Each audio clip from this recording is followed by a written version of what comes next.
The call came at 2 a.m., jolting me awake from a restless sleep.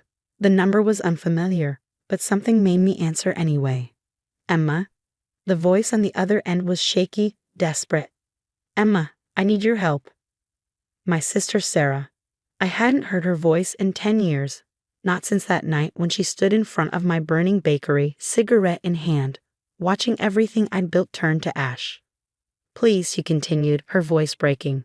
I don't have anyone else to turn to. I sat up in bed, my heart pounding as memories flooded back. The smell of smoke, the sound of shattering glass, the cruel smile on her face as she watched my dreams crumble.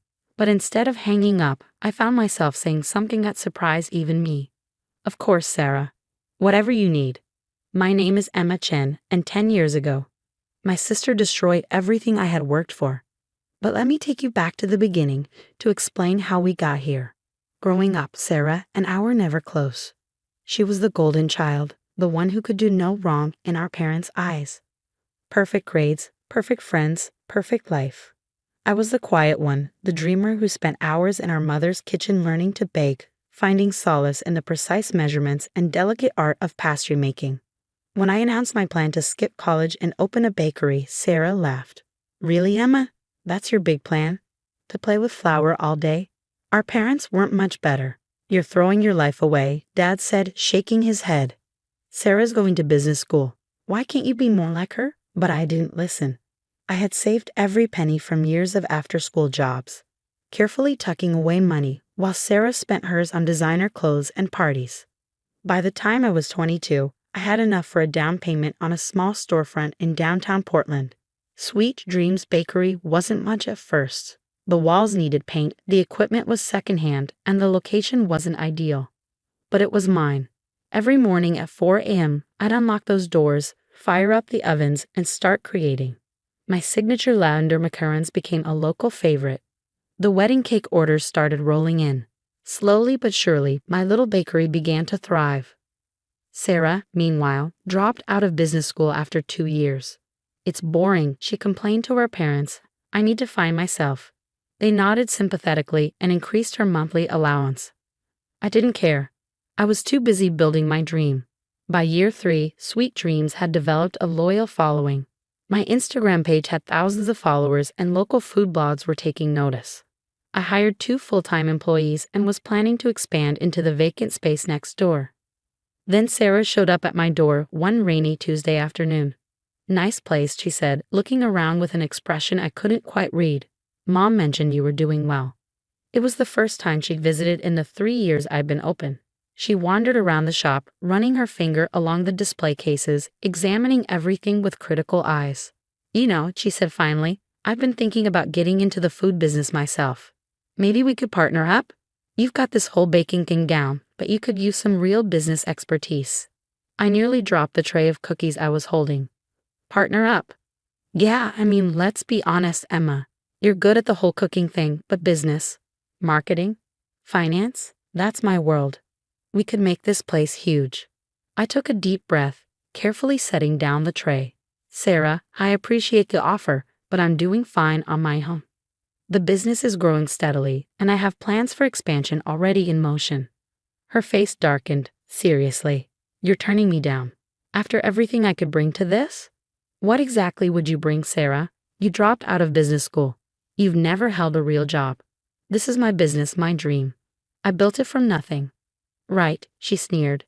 Your dream, your precious little bakery. Well, good luck with that, sis. Hope it all works out for you. She stormed out, leaving the bell of the door jingling in her wake. I should have known then that something was wrong. Should have recognized the look in her eyes. But I was too busy, too focused on my plans for expansion. 2 weeks later, I got the call that would change everything. It was just past midnight when my phone rang. Ms. Chen, this is the fire department. There's been an incident at your business. I broke every speed limit getting downtown, but by the time I arrived, it was too late. Sweet Dreams was engulfed in flames, orange and red tongues licking at the night sky. And there, across the street, stood Sarah, watching it burn. Guess your dream went up in smoke, she said, taking a long drag from her cigarette. Such a shame. If only you had a partner to help you manage things better, make sure all the safety protocols were in place. I stared at her, reality crashing down like a wave. You did this. She shrugged, flicking ash onto the sidewalk. Prove it. And she was right, I couldn't.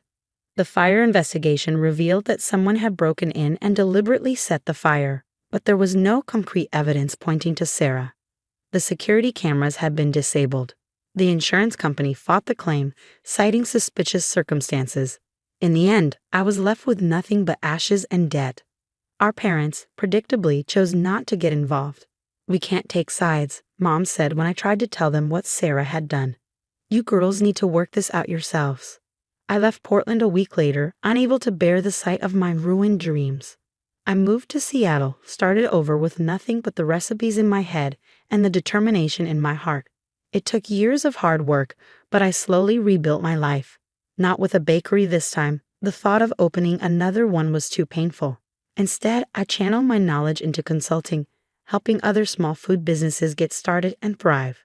And now, 10 years later, here was Sarah on the phone, begging for my help. I really messed up, Emma, she said, her voice thick with tears. I started a business, a real one this time. Put everything I had into it, but things have gone wrong, and I'm about to lose it all.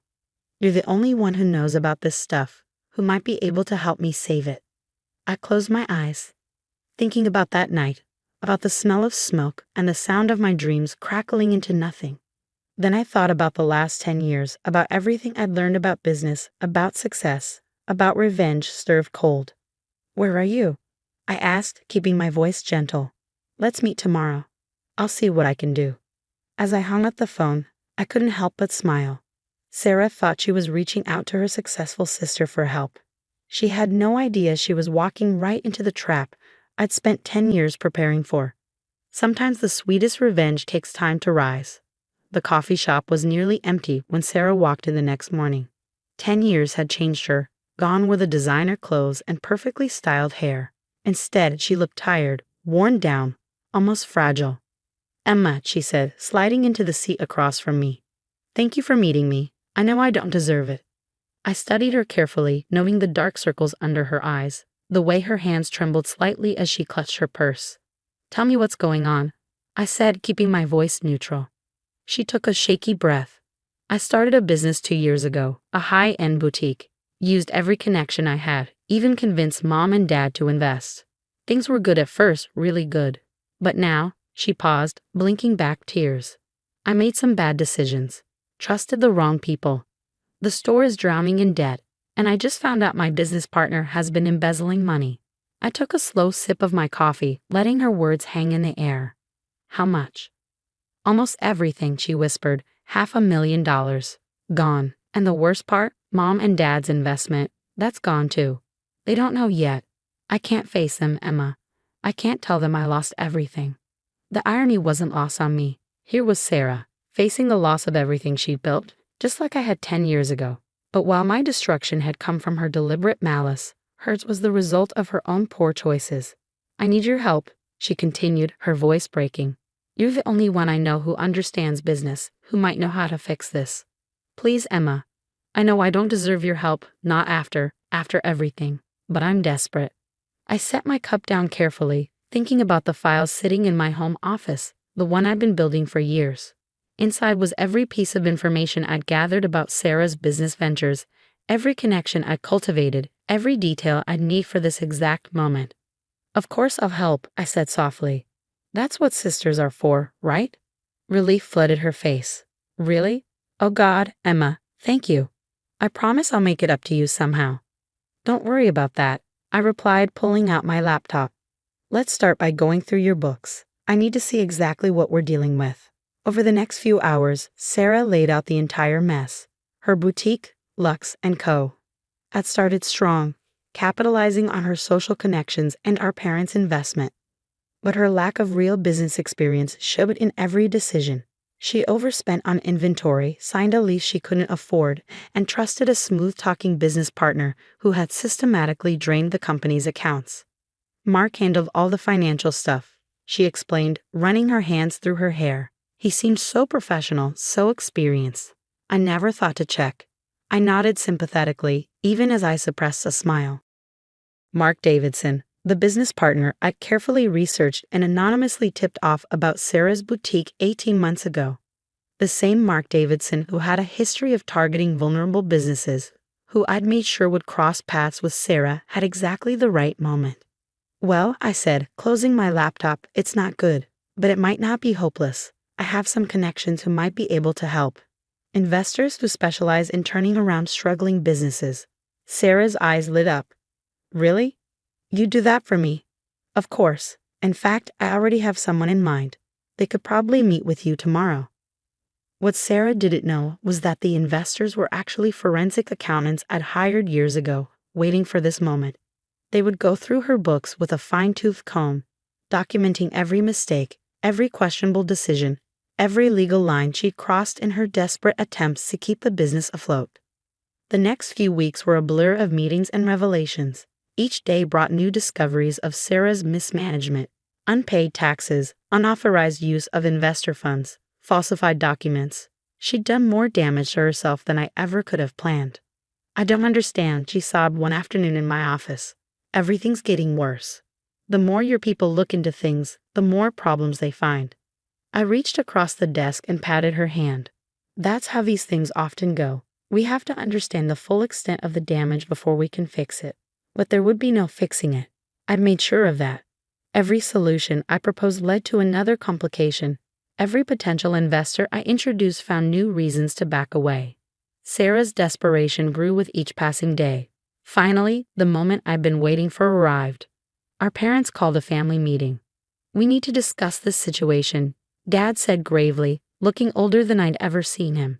He and Mom sat on one side of their dining room table, Sarah and I on the other. The accountants have shared their findings with us. Sarah paled. What findings? Mom pulled out a thick folder, the detailed report my team had prepared. It's not just the money you lost, Sarah. It's how you lost it. The lies, the cover-ups. The fraud, Dad added, his voice hard. Do you understand what this means? What this could do to our family's reputation? Sarah burst into tears. I'm sorry. I didn't mean for any of this to happen. I wanted to prove I could do it. That I could be successful like Emma. I had to bite back a laugh at that. After years of looking down at my little bakery, after destroying my dreams because she couldn't stand my success, here she was claiming she'd wanted to be like me. Well, I said, finally speaking up, maybe this is a good opportunity for some honesty. Since we're all here, there's something I think we should discuss. I pulled out my own folder, the one I'd been saving for 10 years. What's that? Sarah asked, wiping her eyes.